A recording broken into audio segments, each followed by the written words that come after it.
Vítam tu vedúcu družstva Trenčína. A aké máte dojmy zo zápasu, ako sa vám hralo?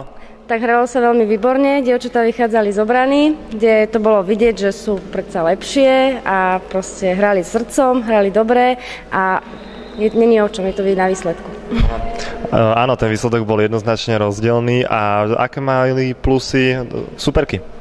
Superky, neviem, my už hráme spolu nejakú tú ligu, takže sa veľmi dobre poznáme, takže neviem, vedeli, čo my hráme, vieme, čo oni hrajú, poznáme sa, takže neviem, myslím si, že... Takže bolo to lepšie taktickej príprave vás? Určite je to o tom, že my hráme srdcom, dievčatá bojujú spolu, je to vidieť, že nie je tam hra 1 na 1, ale kolektívna, takže určite o tom. Super. Ako sa vám páčilo ubytovanie a včerajší večer? Na jednotku, super, my sme spokojní. Dobre, ďakujem za rozhovor a držím palce. Čaute babi z Trenčína, čo hovoríte na zápas?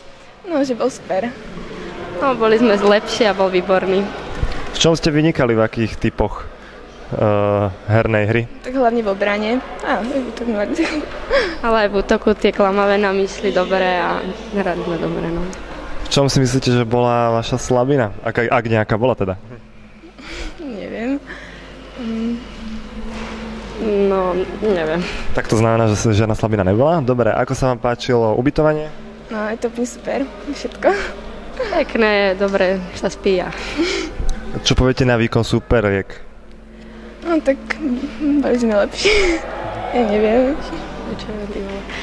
No, boli sme lepší. OK, tak vám držím palce teda a majte sa. Ďakujem vám.